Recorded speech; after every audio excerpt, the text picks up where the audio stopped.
Alright, so at the end of our last video, we found how to, we figured out how to find the period of functions, and so I want you to try these 6, and so if you'll pause it and then try these, I'm going to work them out, but I want you to try them first.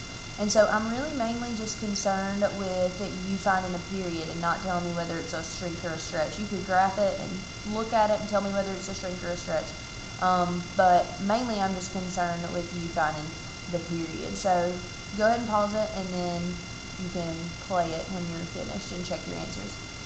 But I'm going to go ahead and find the period of some of these. And so the first one that I'm going to find the period of is this one. So the cosine of 3x, this is just going to be 2 pi.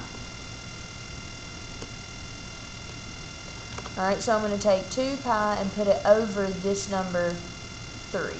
And so when I simplify that, that's just going to be the period is 2 pi over 3.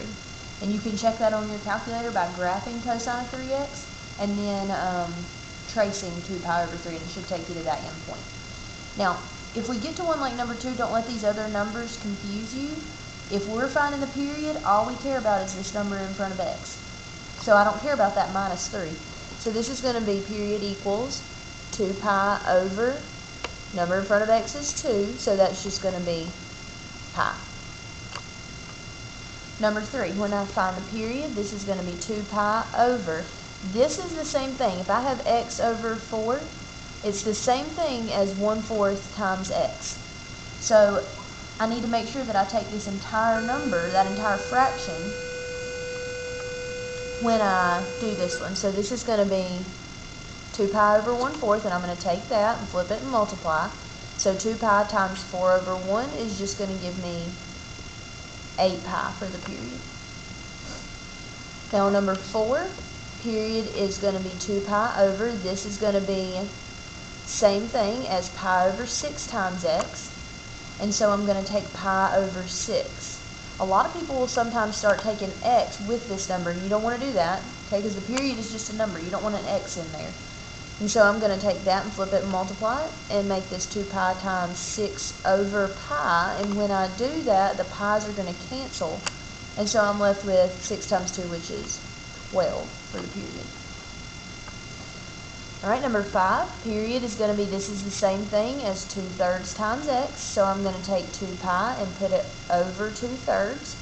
And so when I flip this, 2 pi times 3 over 2 is just going to be 2's cancel, and so that'll leave me with 3 pi. Alright, last one, period is 2 pi divided by, this is 3/2. So I'm going to take that entire number and flip it and multiply. So 2 pi times 2 over 3 is just going to give me 4 pi over 3 for the period. Alright, the other thing that we said that we wanted to look at whenever we're graphing is what's called the amplitude. And the amplitude is really easy to find. The amplitude of sine or cosine just gives the two numbers that the function ranges between, or that it bounces up and down between. So it represents a vertical, shrink, or stretch. And so it's given by this, the absolute value of A.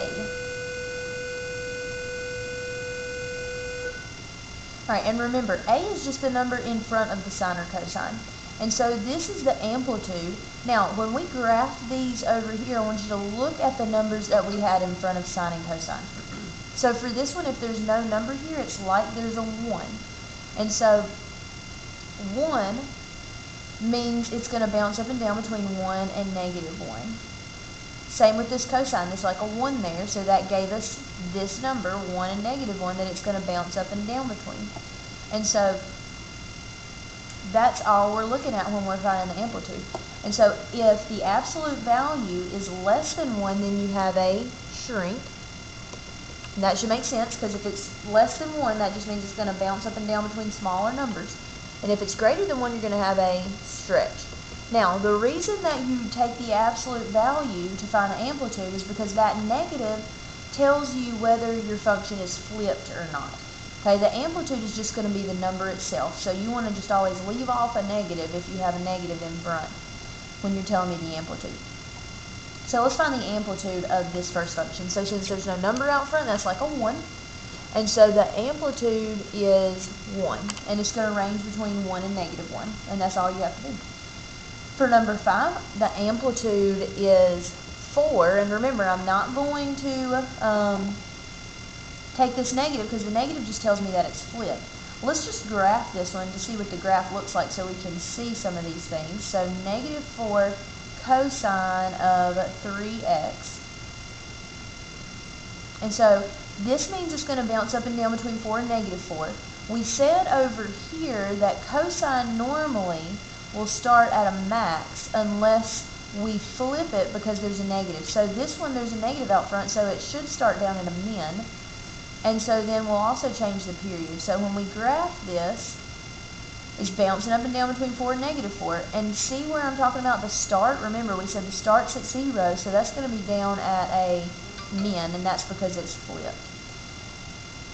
Alright, so then we've got one more that I'm going to do with you. So the amplitude of this one is just 1/2, and this one's also flipped. So I want you to, just like we did for the period, find the amplitude of these. Should be really easy. And when you finish, I want you to hit pause, or when you start, I want you to hit pause, and when you finish, you can play it and make sure that it's correct. Remember, the amplitude, if you're just finding the amplitude, you don't care about any of these other numbers. You only care about the number that's out front.